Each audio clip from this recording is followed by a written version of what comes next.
2 ബോട്ടിൽ വെള്ളമായിട്ട് നമ്മൾ എങ്ങോട്ടാ പോകുന്നതെന്നാണോ? വേറെ എങ്ങോട്ടുമല്ല, നമ്മുടെ വാട്ടർ അതോറിറ്റിയുടെ ലാബിലേക്കാണ് പോകുന്നത്. നമ്മളൊരു കുഴൽക്കിണറാണ് വീട്ടിലുള്ളത്. അപ്പോൾ പ്രത്യേകിച്ച് മണവും അങ്ങനെ ബുദ്ധിമുട്ടൊന്നും നമുക്ക് ഉണ്ടായിട്ടില്ല വെള്ളത്തിന്. പക്ഷെ എന്നാലും നമ്മൾ പ്ലംബിംഗ് ഒക്കെ സെറ്റ് ചെയ്യുന്നതിന് മുന്നേ ഫിൽറ്ററിന്റെ ആവശ്യം ഉണ്ടോ എന്ന് അറിയാൻ വേണ്ടിയിട്ട് നമ്മൾ നമ്മുടെ ഒരു ആവശ്യത്തിന് വേണ്ടിയിട്ട് ഒരു ഇൻഫർമേഷൻ ആയിട്ട് വെള്ളം ഒന്ന് ടെസ്റ്റ് ചെയ്യാന്ന് വിചാരിച്ചിട്ട് പോവാണ് കേട്ടോ.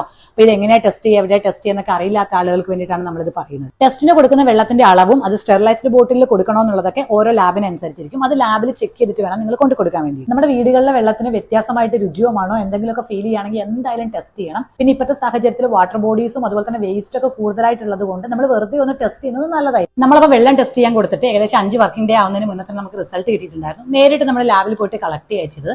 റിസൾട്ട് എല്ലാം നോർമൽ ആയിരുന്നു. മണവും രുചിയും പിന്നെ ഹാർംഫുൾ ആയിട്ടുള്ള എന്തെങ്കിലും എലമെന്റ്സോ ഹാർഡ്നെസ്സോ അതേപോലെ തന്നെ ഈക്കോളെ പോലുള്ള ബാക്ടീരിയാസ് ഒന്നും തന്നെ ഉണ്ടായിരുന്നില്ല. pH അടക്കം എല്ലാം നോർമൽ ആയിരുന്നു. നിങ്ങളുടെ ആരുടെങ്കിലും കുടിവെള്ള സ്രോതസ്സിലെ വെള്ളത്തിന് എന്തെങ്കിലും ചെറിയ ബുദ്ധിമുട്ടൊക്കെ ഫീൽ ചെയ്യുന്നുണ്ടെങ്കിൽ ലാബിൽ കൊണ്ടുപോയി കൊടുത്താൽ മതി. ടെസ്റ്റുകളൊക്കെ നടത്തിയിട്ട് അവർ റിസൾട്ട് 5 ദിവസത്തിനുള്ളിൽ തരും.